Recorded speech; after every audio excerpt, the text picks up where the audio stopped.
નમસ્કાર. આજના આ ડીપ ડાઇવમાં આપનું સ્વાગત છે. આજે આપણે એક બહુ જ રસપ્રદ અને કદાચ આપણા બધાના જીવન સાથે જોડાયેલા એક ઊંડા મુદ્દા પર વાત કરવાના છીએ. હા, અને આ એવો મુદ્દો છે જેના વિશે સામાન્ય રીતે લોકો ખુલ્લીને ચર્ચા કરવાનો ટાળતા હોય છે. એકદમ સાચી વાત છે. એટલે શરૂઆત કરીએ તાજેતરના એક બહુ જ ચર્ચિત કિસ્સાથી. હમણાં જ એક પતિ છેક ભારતીય સુપ્રીમ કોર્ટ પહોંચી ગયો અને કારણ શું હતું? કારણ કે તેની પત્નીએ તેના માટે અને પરિવાર માટે રસોઈ બનાવવાની ના પાડી દીધી હતી. સાંભળવામાં થોડું વિચિત્ર લાગે છે ને, છેક સુપ્રીમ કોર્ટ. હા, એટલે સામાન્ય રીતે આપણે કોર્ટના ચુકાદાઓ વિશે વિચારીએ ત્યારે આપણને પેલા કાળા કોટ, કાયદાની જટિલ કલમો અને જાડા દસ્તાવેજો જ યાદ આવે. પણ આ કિસ્સામાં કોર્ટે જે કહ્યું ને, તેણે ખરેખર આપણા આખા સમાજને એક બહુ મોટો અરીસો બતાવ્યો છે. બરાબર. અને કોર્ટે બહુ સ્પષ્ટ શબ્દોમાં કહ્યું છે. હા, સુપ્રીમ કોર્ટે કહ્યું કે પત્નીનો રસોઈ બનાવવાનો ઇનકાર એ હિન્દુ મેરેજ એક્ટ હેઠળ કોઈ ક્રૂરતા એટલે કે કાનૂની ભાષામાં કહીએ તો ક્રુએલ્ટી ગણી શકાય નહીં. સાચી વાત છે. કોર્ટે નોંધ્યું કે ભાઈ લગ્નમાં એક સ્ત્રી જીવનસાથી તરીકે પ્રવેશે છે, કોઈ ઘરેલું કર્મચારી તરીકે નહીં. જો આ ચુકાદો કાનૂની દ્રષ્ટિએ અત્યંત સ્પષ્ટ છે. એટલે કાયદો તો એકદમ સીધી લીટીમાં ચાલે છે. તેણે સ્પષ્ટ કરી દીધું કે પત્ની પાસે રસોઈ કરાવવી એ કોઈ કાનૂની અધિકાર નથી. બરાબર. અને જો તે રસોઈ ન કરે તો તે છૂટાછેડા માંગવાનો કાનૂની આધાર બની શકે જ નહીં. કાયદાની નજરમાં લગ્ન એ બે સમાન વ્યક્તિઓ વચ્ચેનો કરાર છે. એટલે આ ચુકાદો કાનૂની રીતે તો બહુ સ્પષ્ટ છે, પણ હું વિચારતી હતી કે એક બહુ મોટો સામાજિક પ્રશ્ન ઊભો કરે છે. ચોક્કસ ઊભો કરે છે. આખી પરિસ્થિતિ પર જરા શાંતિથી વિચાર કરીએ તો ખરેખર આશ્ચર્ય થાય છે. એટલે પેલા પતિને ખરેખર એવું લાગ્યું હશે કે રસોઈ મેળવવી એ તેનો મૂળભૂત કાનૂની અધિકાર છે, અને એટલે તો તે છેક સુપ્રીમ કોર્ટના દરવાજા સુધી ગયો, ખરું ને? હા, એનો પોતાનો એક અતૂટ વિશ્વાસ હતો એ બાબત પર. હા, આ તો પેલું કંઈક એવું છે કે જાણે આપણે કોઈ નવા સોફ્ટવેર અપડેટની લાંબી ટર્મ્સ એન્ડ કન્ડિશન્સ વાંચ્યા વગર જ પેલું એગ્રી બટન નથી દબાવી દેતા. હા, એકદમ. કોઈ વાંચતું જ નથી. હા, આપણને લાગે છે કે બધું બરાબર છે, અને પછી અચાનક ભવિષ્યમાં ખબર પડે છે કે અરે રે, આપણે તો કંઈક અલગ જ શરતો પર હસ્તાક્ષર કરી દીધા છે. સાચી વાત છે. એટલે સુપ્રીમ કોર્ટે ભલે કાગળ પર આ કરાર સ્પષ્ટ કરી દીધો, પણ મારો મૂળ પ્રશ્ન એ છે કે આવા મુદ્દાઓ છેક કોર્ટ સુધી પહોંચે જ છે શા માટે? કોઈ વ્યક્તિના મગજમાં એ વિચાર આટલી ઊંડે સુધી કઈ રીતે ઘર કરી જાય છે કે પત્નીનું કામ માત્ર ને માત્ર રસોઈ કરવાનું જ છે? અને બસ આ જ તમારો પ્રશ્ન આપણને આજના આપણા મુખ્ય સ્ત્રોત તરફ દોરી જાય છે. જુઓ, કોર્ટ માત્ર લિખિત અને કાનૂની કરારો સાથે કામ કરી શકે છે, પરંતુ એ સામાજિક અને માનસિક ગોઠવણોનું શું જે ખરેખર મગજમાં આવી માગણીઓને જન્મ આપે છે? આજે આપણી પાસે આચાર્ય પ્રશાંતનો એક અત્યંત વિચાર પ્રેરક અને ખરેખર આંખ ઉઘાડનારો લેખ છે. અરે વાહ, શું છે એનો વિષય? એનું શીર્ષક છે the marriage we settle for. આ લેખના આધારે આપણે એ સમજવાનો પ્રયાસ કરીશું કે કાનૂની કરારો તો માત્ર એક હિમખંડની ટોચ જેવા છે. એટલે કે સપાટીની નીચે હજુ ઘણું બધું છે. બિલકુલ. સપાટી નીચે બહુ મોટો અને અદ્રશ્ય હિસ્સો છુપાયેલો છે. આ લેખ આપણને એ અદ્રશ્ય અપેક્ષાઓ, માનવીય એકલતા અને એ કડવા સત્યોને સમજવામાં મદદ કરશે જે લગ્ન નામના આ અત્યંત પ્રાચીન સામાજિક માળખાની નીચે દબાયેલા છે. તો ચાલો ને આને જરા ઉકેલીએ. જો આ બધી અદ્રશ્ય અપેક્ષાઓ છે તો તેની શરૂઆત ક્યાંથી થાય છે? એટલે લેખક આ અંગે શું કહે છે કે લોકો ખરેખર લગ્ન શા માટે કરે છે? બહુ સારો સવાલ છે. કારણ કે કાગળ પર તો આપણે બધું પ્રેમ અને સાથ વિશે જ વાતો કરીએ છીએ, પણ વાસ્તવિકતા કંઈક અલગ જ દેખાઈ રહી છે. જો લેખક આની બહુ ઊંડી મનોવૈજ્ઞાનિક સમજૂતી આપે છે. જો આપણે આને માનવ સ્વભાવના મોટા ચિત્ર સાથે જોડીએ તો લેખક સમજાવે છે કે લગ્ન એ મુખ્યત્વે માનવીય એકલતા એટલે કે લોનલીનેસને સંભાળવા માટે બનાવેલું માળખું છે. એકલતા? હા, પોતાની અંદરની અપૂર્ણતાને સંભાળવા માટે માણસ દ્વારા બનાવવામાં આવેલું એક માળખું. માણસ પોતાની અંદર સતત એક ખાલીપો અનુભવે છે. બરાબર.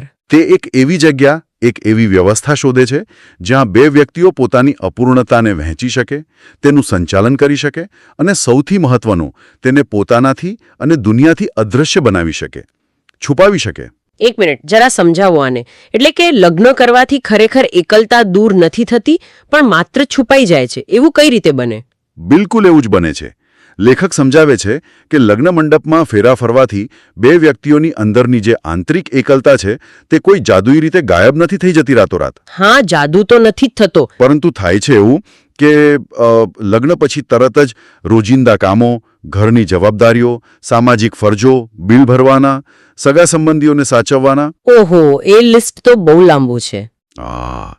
તો આ બધાનો એક એવો સતત ઘૂંઘાટ શરૂ થઈ જાય છે કે તેમાં પેલી અંદરની એકલતા ઢંકાઈ જાય છે. બંને પક્ષો આ ઘર નામનું માળખું ચલાવવામાં એટલા વ્યસ્ત થઈ જાય છે કે અંદરની જે મૂળ અપૂર્ણતા હતી તે સપાટી પર આવવાનો સમય જ નથી મળતો. એટલે વિચારવાનો ટાઈમ જ નથી મળતો. એકદમ. માણસને ખાલી બેસવાનો સમય જ નથી મળતો જ્યાં તે પોતાની જાતનો સામનો કરી શકે. અને સમાજ આ ગોઠવણીને ખૂબ વખાણે છે, તેને સફળતા માને છે, માત્ર એટલા માટે કે આ ઘર ચલાવવાનું મશીન સતત ચાલ્યા કરે છે, કોઈ અવાજ કરતું નથી. આ બહુ રસપ્રદ એંગલ છે. પણ અહીં મારા મનમાં એક સ્વાભાવિક પ્રશ્ન ઊભો થાય છે. જી, કહો. એટલે લેખમાં જેવો ઉલ્લેખ છે કે ભારતમાં છૂટાછેડાનો દર એટલે કે ડિવોર્સ રેટ 1%થી પણ ઓછો છે. હા, આંકડા તો એ જ કહે છે. તો શું એ એક બહુ જ સારી અને સકારાત્મક વાત નથી? દુનિયાભરમાં આપણે જોઈએ છીએ કે છૂટાછેડાના દરમાં ઉછાળો આવી રહ્યો છે, ત્યારે આપણો આ 1%થી ઓછો દર શું એ વાતની સાબિતી નથી કે ભારતીય લગ્નો અત્યંત સફળ છે અને લોકો તેમાં ખરેખર ખુશ છે? જુઓ, સપાટી પરથી જોતા આ આંકડાઓ જોઈને કોઈને પણ એવું જ લાગે કે બધું એકદમ બરાબર છે, વાહ વાહ થઈ રહી છે. હા, આપણને ગર્વ પણ થાય છે ઘણીવાર. પરંતુ લેખક આંકડાઓની પાછળનું મનોવિજ્ઞાન સમજાવે છે. શું 1%થી ઓછો દર ખરેખર બે વ્યક્તિઓ વચ્ચેના સાચા પ્રેમ અને સંપૂર્ણ આંતરિક સંતોષનું પરિણામ છે? કદાચ ના. બિલકુલ ના. લેખક સ્પષ્ટ કરે છે કે આ લાંબા સમય ટકતા લગ્નો સાચા પ્રેમને બદલે એક એવી ગોઠવણી એટલે કે એક એરેન્જમેન્ટ સ્વીકારી લેવાની નિશાની છે, જેમાં સમાજ તરફથી સ્વીકૃતિ અને એક પ્રકારની સલામતી મળે છે. લોકો આ ગોઠવણમાંથી બહાર નીકળતા ડરે છે, કારણ કે બહાર નીકળવાનો સીધો અર્થ એ છે કે ફરીથી પોતાની એ ભયાનક એકલતાનો સામનો કરવો. અચ્છા, એટલે હા, સાંભળતા એવું લાગે છે કે આ તો પેલા બે ડૂબતા માણસોએ દરિયામાં એકબીજાને પકડી રાખ્યા હોય એના જેવું છે. એકદમ સચોટ ઉદાહરણ. હા, જરા વિચારો, બે માણસો દરિયામાં ડૂબી રહ્યા છે. તેઓ ખરેખર તરી નથી રહ્યા, તેમને તરતા આવડતું પણ નથી. બસ એકબીજાના વજનના સહારે એકબીજાને જોરથી વળગીને માત્ર ડૂબતા બચી રહ્યા છે. હા. અને ઉપર કિનારે ઊભા ઊભા જોનારા સમાજને લાગે છે કે વાહ, બંને કેવા સાથે છે, કેવું સુંદર દ્રશ્ય છે. હા, અને જો એ બેમાંથી એક પણ વ્યક્તિ પોતાના પગ હલાવવાનું કે કિક મારવાનું બંધ કરે ને તો બંનેને ડૂબી જવાનો ડર લાગે છે. ઓ બાપરે! આ જ કારણ છે કે જ્યારે કોઈ એક વ્યક્તિ પોતાની સોંપાયેલી ફરજ નથી બજાવતી ત્યારે બીજી વ્યક્તિમાં ભયાનક ગભરાટ અને ગુસ્સો પેદા થાય છે. બરાબર. અને આ આખી ગોઠવણીમાં સૌથી મોટો ભાગ ભજવે છે આપણો અહંકાર, એટલે કે ઈગો. એક મિનિટ, અહંકાર કઈ રીતે? આપણે તો લગ્નને પ્રેમનું પ્રતીક માનીએ છીએ ને. અહંકાર અને પ્રેમને તો સામસામે છેડાનો સંબંધ છે. હા, આ જ તો સૌથી મોટી ગેરસમજ છે આપણી. લેખક બહુ જ સુંદર રીતે સમજાવે છે કે અહંકાર ક્યારેય સાચા પ્રેમનો સ્વીકાર કરી જ શકતો નથી. કેમ? કારણ કે સાચો પ્રેમ અહંકારને મૂળમાંથી ઓગાળી નાખે છે.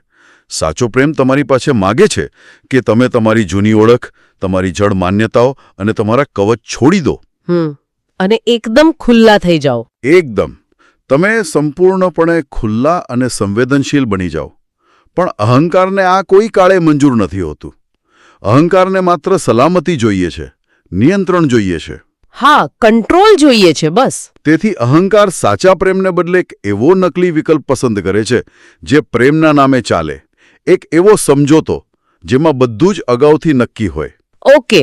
કોણે શું કરવાનું છે તેના લેબલ લાગેલા હોય અને કોઈ આંતરિક પરિવર્તન કે પીડામાંથી પસાર થવાની કોઈ જરૂર જ ન પડે. તો એનો અર્થ એ થયો કે આ પ્રેમ નહીં પણ માત્ર ભૂમિકાઓની વહેંચણી છે, રોલ પ્લે છે. હા, માત્ર ભૂમિકાઓ. એટલે કે પતિ બહાર જશે, આવક ઊભી કરશે અને સામાજિક દરજ્જો લાવશે, જ્યારે પત્ની ઘરની વ્યવસ્થા સંભાળશે, રસોઈ કરશે અને એક ઉષ્માભર્યું વાતાવરણ ઊભું કરશે. એકદમ સ્પષ્ટ લેવડ દેવડ છે આ તો. બિલકુલ. મારી આ જરૂરિયાત છે, તારી આ જરૂરિયાત છે, ચાલ આપણે એકબીજાની જરૂરિયાતો પૂરી કરીએ. એકદમ બરાબર પકડું તમે. અને આ આખી વ્યવહારિક લેવડ દેવડને લોકો અને આપણો આખો સમાજ પ્રેમનું નામ આપી દે છે. અરે રે. પણ હકીકતમાં તે માત્ર અને માત્ર અપેક્ષાઓનું સંચાલન છે. Arrangement of expectations. બરાબર. જ્યાં સુધી આ લેવડ દેવડ બરાબર ચાલ્યા કરે છે ને ત્યાં સુધી ઘરમાં બધું શાંત રહે છે. પણ જ્યારે કોઈ પહેલીવાર ખાલી બેસે છે, માની લો કે જ્યારે રવિવારે કોઈ કામ હોતું નથી, ત્યારે અંદરની એ મૂળ અપૂર્ણતા ફરીથી સપાટી પર આવે છે. હા, ત્યારે ઝઘડા શરૂ થાય છે. અને પછી શરૂ થાય છે ફરિયાદોનો લાંબો દોર. તેણે મને આમ ન કહ્યું, તેણીએ મારું આ કામ ન કર્યું. કોર્ટમાં ગયેલા પેલા પતિનો ગુસ્સો માત્ર ખાવાનું ન મળવાનો નહોતો. તો શું હતો? તેનો ગુસ્સો એ હતો કે આ કરારમાંથી સામેવાળી વ્યક્તિ ફરી ગઈ છે અને હવે તેની પોતાની એકલતા અને અસલામતી સપાટી પર આવી ગઈ છે. એનો ઈગો હર્ટ થયો હતો. અદ્ભુત વિશ્લેષણ છે આ. પણ આ બધું સાંભળીને મને એ વિચાર આવે છે કે જો આ માત્ર એક લેવડ દેવડ જ છે અને બધું જો અગાઉથી જ નક્કી છે, તો પેલા પતિને જે છેક સુપ્રીમ કોર્ટમાં પહોંચી ગયો હતો, હા, એ ભાઈ, હા, તેને એટલા અતૂટ વિશ્વાસથી એવું કેમ લાગ્યું કે પત્ની પાસે રસોઈ કરાવવી એ તેનો અધિકાર છે? આ અપેક્ષાઓ છેવટે આવે છે ક્યાંથી? કારણ કે તમે જ કહ્યું તેમ કોઈ વ્યક્તિ લગ્નના દિવસે પેપર પર શરતો લખીને નથી આપતો કે જોજે, તારે રોજ સવારે મારા માટે ગરમ નાસ્તો બનાવવાનો છે અને મારા કપડાં ઇસ્ત્રી કરવાના છે. છતાં દરેકને ખબર છે કે કોણે શું કરવાનું છે. આ બધું મગજમાં પ્રવેશે છે ક્યાંથી? જુઓ, આ તો આ લેખનો સૌથી રસપ્રદ હિસ્સો છે. અહંકાર ક્યારેય પોતાની અપેક્ષાઓની ખુલ્લી કે તાર્કિક ચર્ચા કરતો નથી. કારણ કે જો તે ચર્ચા કરવા બેસે તો તેની વાહિયાતતા તરત પકડાઈ જાય. હા, કોઈ ખુલ્લી રીતે આવું બોલે તો કેવું ખરાબ લાગે. બરાબર ને? એટલે આ અપેક્ષાઓ વ્યક્તિના મગજમાં આસપાસના વાતાવરણમાંથી, સમાજમાંથી બહુ નાની ઉંમરે ગ્રહણ કરવામાં આવે છે, ઇન્સ્ટોલ કરવામાં આવે છે. એટલે તમે એમ કહેવા માંગો છો કે પેલો પતિ જ્યારે કોર્ટમાં ઊભો હતો ત્યારે તે કોઈ પુખ્ત માણસ તરીકે માત્ર એક ટંકનું જમવાનું નહોતો માંગી રહ્યો. ના, જરાય નહીં. તે કંઈ બીજું જ શોધી રહ્યો હતો જે તેણે વર્ષો પહેલા જોયું હતું. એકદમ બરાબર પકડ્યું તમે. તેણે બાળપણથી જ પોતાની માતાને રસોડામાં સતત કામ કરતા જોઈ હતી. એક બાળક જ્યારે 2 કે 3 વર્ષનું હોય, જ્યારે તે ભાષા પણ બરાબર નથી સમજતું, બરાબર, જ્યારે તેની પાસે પ્રશ્ન કરવાની કે પરિસ્થિતિનું તાર્કિક વિશ્લેષણ કરવાની કોઈ જ ક્ષમતા નથી હોતી, ત્યારે જ આ અપેક્ષાઓ તેના મગજના ઊંડાણમાં ઇન્સ્ટોલ થઈ જાય છે. તે જુએ છે કે પિતા બહારથી આવે છે અને આરામ કરે છે, જ્યારે માતા સતત રસોડામાં જ હોય છે. બાળકને લાગે છે કે અચ્છા, દુનિયા આ રીતે જ ચાલે છે. હા, એના માટે તો એ જ નોર્મલ છે. હા, તેને લાગે છે કે પત્ની એટલે રસોઈ બનાવનાર અને ઘર સાચવનાર વ્યક્તિ, બસ આ જ સનાતન સત્ય છે. ઓહ, એટલે આ તો પેલું આપણા હાથમાં રહેલા સ્માર્ટફોનના ડિફોલ્ટ સેટિંગ્સ જેવું છે ને? હા, એકદમ એવું જ. જરા વિચારો, જ્યારે આપણે કોઈ નવો ફોન ખરીદીએ છીએ ત્યારે તેમાં અમુક એપ્લિકેશન્સ અને સિસ્ટમ સેટિંગ્સ પહેલેથી જ કંપનીએ ઇન્સ્ટોલ કરેલા હોય છે. આપણે તેને ડાઉનલોડ નથી કરતા, પણ તે અંદર હોય જ છે. બરાબર. આપણે તેને જ ફોનનું મૂળ સ્વરૂપ માની લઈએ છીએ. જ્યાં સુધી કોઈ ટેકનિશિયન આપણને આવીને કહે નહીં કે અરે ભાઈ, આ ડિફોલ્ટ એપ તમે ડિલીટ પણ કરી શકો છો અને સેટિંગ બદલી પણ શકો છો, ત્યાં સુધી આપણે તેને જ ફોનનું અંતિમ સત્ય માની લઈએ છીએ અને વર્ષો સુધી વાપર્યા કરીએ છીએ. હા, આનાથી વધુ સચોટ ઉદાહરણ ન હોઈ શકે. આ જે સામાજિક અપેક્ષાઓ છે ને, એ બાળપણમાં આપણા અર્ધજાગૃત મનમાં ડાઉનલોડ થયેલી સ્ક્રિપ્ટ જ છે. જ્યારે આપણે પેલા પતિને જોઈએ તો તે જાણી જોઈને કોઈ ખલનાયક બનવાનો કે પોતાની પત્ની પર જુલ્મ કરવાનો પ્રયાસ નહોતો કરી રહ્યો. હા, એ કોઈ વિલન નહોતો. તે તો માત્ર એ ડિફોલ્ટ સેટિંગ પર જ યાંત્રિક રીતે કામ કરી રહ્યો હતો, જે તેના મગજમાં દાયકાઓ પહેલા તેના જન્મ પછી તરત જ ફિટ કરી દેવામાં આવ્યું હતું. અને આ જ સૌથી મોટી કરુણતા છે. સાચી વાત છે. આ જ કારણ છે કે સુપ્રીમ કોર્ટનો ચુકાદો સપાટી પર એક કાયદાકીય બદલાવ તો લાવે છે, એક પીડિત પત્નીને કાયદાકીય રાહત આપે છે, પણ વ્યક્તિના અહંકારમાં બાળપણથી જમા થયેલા આ અદૃશ્ય આર્કાઇવને કે તેની માનસિકતાને તે બદલી શકતો નથી. બરાબર. કાયદો કોર્ટરૂમમાં ચાલે છે, માણસના મગજના ઊંડા અંધારા ખૂણાઓમાં નહીં. આ ખરેખર બહુ ઊંડો અને આપણને વિચારતા કરી દે તેવો મુદ્દો છે. પણ મને એ થાય છે કે જો આ ડિફોલ્ટ સેટિંગ્સ આટલા ઊંડા છે અને આટલા વ્યાપક છે, તો તેની વાસ્તવિક દુનિયામાં અસર કેટલી છે, ખાસ કરીને સ્ત્રીઓના જીવન પર? બહુ મોટી અસર છે. કારણ કે આ માત્ર મનોવિજ્ઞાન પૂરતું સીમિત નહીં હોય ને. શું આપણી પાસે એવા કોઈ આધાર કે આંકડાઓ છે જે બતાવે કે આ અદ્રશ્ય સામાજિક સમજોતા આપણા દેશમાં કેટલા મોટા પાયે ચાલી રહ્યો છે? હા, છે ને. અને આ આંકડાઓ ખરેખર ચોંકાવનારા છે. આ માત્ર કોઈ ફિલસૂફીની વાત નથી ચાલતી. આ એક કઠોર વાસ્તવિકતા છે. શું કહે છે આંકડા? આ લેખમાં ભારત સરકારના 2024ના ટાઈમ યુઝ સર્વેના આંકડાઓ ટાંકવામાં આવ્યા છે. આ સર્વે માપે છે કે નાગરિકો તેમનો દિવસનો સમય કઈ પ્રવૃત્તિઓ પાછળ વિતાવે છે. ઓકે. આ અધિકૃત ડેટા મુજબ ભારતમાં સ્ત્રીઓ રોજ સરેરાશ 5 કલાકથી વધુ સમય અવેતન ઘરેલું કામ એટલે કે અનપેઇડ ડોમેસ્ટિક વર્ક પાછળ વિતાવે છે. 5 કલાકથી વધુ? 5 કલાક. બાપરે. હા. જ્યારે એ જ ઘરમાં રહેતા પુરુષો આ જ કામ માટે સરેરાશ 2 કલાકથી પણ ઓછો સમય આપે છે. જરા ગણતરી કરીએ આપણે. 5 કલાક વિરુદ્ધ માંડ 2 કલાક. અને આ રોજનો આંકડો છે. રોજનો. હા. જો અઠવાડિયાનો હિસાબ કરીએ તો 7 દિવસના 35 કલાક તો સ્ત્રીઓ માત્ર એવા કામમાં કાઢે છે જેનો તેમને કોઈ જ પગાર નથી મળતો, જેની કોઈ આર્થિક માન્યતા નથી. બિલકુલ. અને જેને મોટાભાગે માત્ર તેમની ફરજ માની લેવામાં આવે છે. 35 કલાક એટલે તો લગભગ એક ફૂલ ટાઈમ નોકરી જેટલો સમય થઈ ગયો. એકદમ સાચી વાત છે. અને નિરાશાજનક વાત તો એ છે કે આ ખાઈ આ જે મોટો તફાવત છે ને તે છેલ્લા 5 વર્ષથી એવો ને એવો જ છે. તેમાં કોઈ જ મોટો ઘટાડો નોંધાયો નથી. એટલે આપણે ખાલી વાતો જ કરીએ છીએ આધુનિકતાની. હા, એટલે કે આપણે ગમે તેટલા આધુનિક થવાનો દાવો કરીએ, આપણા ઘરોની અંદરનું માળખું બદલાયું જ નથી.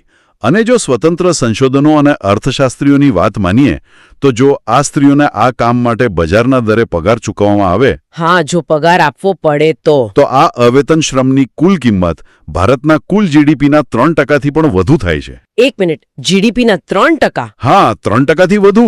આ આંકડો બહુ મોટો છે. એટલે આનો સીધો અર્થ એ થયો કે આપણે જે અર્થતંત્રની વાત કરીએ છીએ તેની સમાંતર આપણા દેશના લાખો રસોડામાં અને ઘરોમાં એક આખી સમાંતર અર્થવ્યવસ્થા, એક વિશાળ પેરેલલ ઇકોનોમી ચાલી રહી છે. બિલકુલ, પેરેલલ ઇકોનોમી છે. આ એવી ઇકોનોમી છે જેના પર આપણા દેશનું આખું માળખું ટકેલું છે, જેના કારણે બહાર જઈને કામ કરનારા પુરુષો ચિંતા મુક્ત થઈને કામ કરી શકે છે. છતાં આ ઇકોનોમી માટે કોઈને 1 રૂપિયો પગાર નથી મળતો. 1 રૂપિયો પણ નહીં. કોઈ બેંક ખાતામાં જમા નથી થતો, કોઈ ઇન્કમ ટેક્સ રિટર્ન ફાઇલ નથી થતો, કે કોઈ દિવસ આ કામ માટે કોઈ પત્નીને કે માતાને પ્રમોશન નથી મળતું. આ તો કેવી મોટી વાત છે. આજ તો સૌથી વરવી વાસ્તવિકતા છે આપણી. અને આની સીધી અને નકારાત્મક અસર સ્ત્રીઓની કારકિર્દી અને તેમના આર્થિક સશક્તિકરણ પર પડે છે. હા, એ તો સ્વાભાવિક છે. જ્યારે એક સ્ત્રી દિવસના 5 કે 6 કલાક માત્ર ઘરકામમાં આપે છે ત્યારે તેની પાસે બહાર જઈને પોતાના માટે કામ કરવાની ઉર્જા કે સમય ક્યાંથી બચશે? બિલકુલ ન બચે. વર્લ્ડ બેંકના ડેટા પણ આ વાતને સમર્થન આપે છે. તેમના ડેટા મુજબ ભારતમાં 3માંથી 1 કરતાં પણ ઓછી સ્ત્રીઓ ઔપચારિક કાર્યબળનો એટલે કે ફોર્મલ વર્કફોર્સનો હિસ્સો છે. અને વૈશ્વિક સ્તરે શું સ્થિતિ છે? જ્યારે આપણે વૈશ્વિક સરેરાશ જોઈએ તો તે 2માંથી 1ની છે. એટલે કે ઘરમાં સ્વીકારી લેવામાં આવેલો આ અદૃશ્ય સામાજિક સમજોતો સ્ત્રીઓને વૈશ્વિક સ્તરે આર્થિક રીતે બહુ જ પાછળ ધકેલી રહ્યો છે. લેખક બહુ સચોટ રીતે કહે છે કે જે ઘરેલું સમજોતો છે તે હકીકતમાં એક આર્થિક સમજોતો જ છે જે સ્ત્રીઓને કાયમ માટે આશ્રિત રાખે છે. ઓ બાપ રે! આ બધું સાંભળીને મારું મગજ ખરેખર ચક્રાવે ચડી જાય છે. એક તરફ કાયદો સમાનતાની વાતો કરે છે અને બીજી તરફ આપણા ઘરોમાં જ આટલી ભયંકર અસમાનતા સહજતાથી ચાલી રહી છે. હા, અને કોઈને કંઈ ખ્યાલ જ નથી. પણ અહીં મારા મનમાં એક બહુ મોટી ગડમથલ ઊભી થાય છે. પૂછો, શું ગડમથલ છે? એટલે જો આ સમજોતો આટલો બધો અસમાન છે, આટલો સ્પષ્ટ અન્યાયી છે અને તેનાથી અડધી વસ્તીને આટલું મોટું આર્થિક નુકસાન થાય છે, તો સમાજ તેને આટલી સરળતાથી ટકાવી કઈ રીતે રાખે છે? કોઈ પણ સમજુ વ્યક્તિ આટલા વર્ષો સુધી, પેઢીઓ સુધી આવું નુકસાન કેમ સહન કરે? કોઈ વિરોધ કેમ નથી થતો ઘરોમાં? અહીં જ આપણી સામાજિક વ્યવસ્થાની અથવા કહો કે આ પિતૃસત્તાક માળખાની સૌથી મોટી અને ખતરનાક ચાલાકી સામે આવે છે. ચાલાકી? હા. જો કોઈ પણ અસમાન સિસ્ટમ બળજબરીથી લાંબો સમય ટકી ન શકે.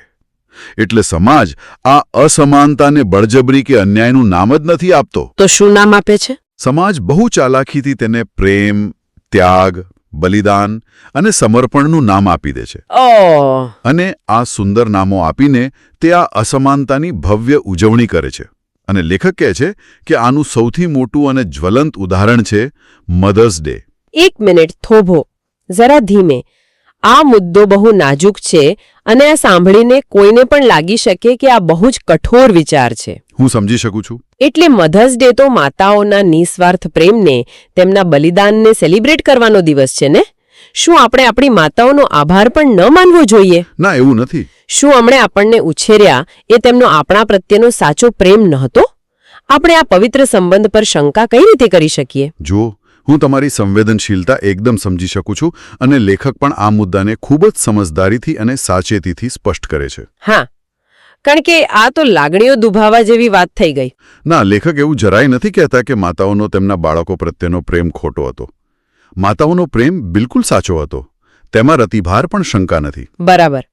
પરંતુ સમજવાની વાત એ છે કે જે સામાજિક માળખામાં તેમણે એ પ્રેમ વ્યક્ત કરવો પડ્યો, તે માળખું તેમણે જાતે કોઈ તાર્કિક વિચારણા કરીને પસંદ નહોતું કર્યું. અચ્છા, એટલે એ માળખું તેમના પર થોપવામાં આવ્યું હતું. એકદમ સાચું. તે અસમાન માળખું તેમના પર થોપવામાં આવ્યું હતું. મધર્સ ડે પર આપણે અજાણતા જ એ માતાઓનું સન્માન કરીએ છીએ જેમણે આ અસમાન અને અન્યાયી સમજોતો કોઈ પણ જાતની ફરિયાદ વગર ચૂપચાપ સ્વીકારી લીધો. એટલે કે માતાઓએ તેને એક અન્યાયી સમજોતો ન માન્યો, પણ પરિવારને જોડી રાખવાનું પોતાનું પવિત્ર કર્તવ્ય માની લીધું. હા.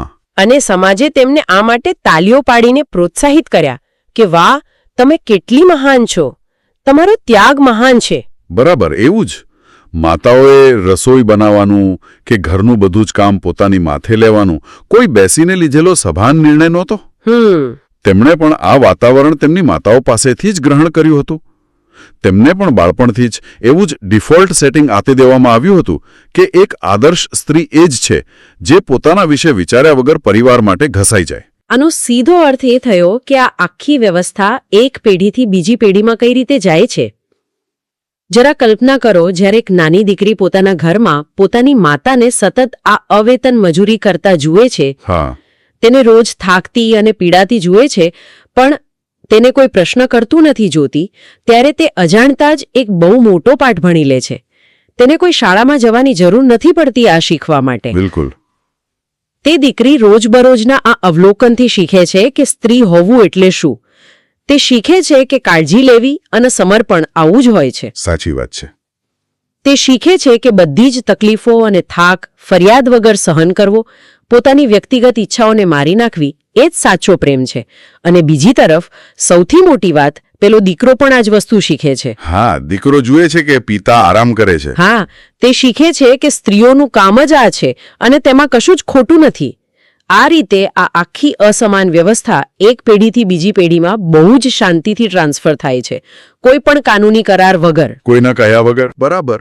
એટલે લેખક કહે છે કે આપણે એમના પ્રેમને ચોક્કસ સન્માન આપવાનો છે, પણ તેમની આ સામાજિક મજબૂરીને રોમાન્ટિસાઇઝ કરવાની કે તેને મહાન ગણાવવાની જરાય જરૂર નથી. આ તો ખરેખર આંખ ઉગાડનારી અને કહીએ ને કે થોડી અસ્વસ્થ કરી દે તેવી વાત છે. હા, સત્ય ક્યારેક અસ્વસ્થ કરે છે. તો શું આખી વાતનો નિચોડ એ છે કે જ્યાં સુધી આપણે આ ઊંડી અને અદ્રશ્ય અપેક્ષાઓને નહીં સમજીએ, જ્યાં સુધી આપણે આપણા બાળપણના ડિફોલ્ટ સેટિંગ્સ પર સવાલ નહીં ઉઠાવીએ, ત્યાં સુધી ભલે ગમે તેટલા કોર્ટના ચુકાદાઓ આવે, કોઈ સાચો અને પાયાનો બદલાવ નહીં આવે. 100% સાચી વાત કહી તમે.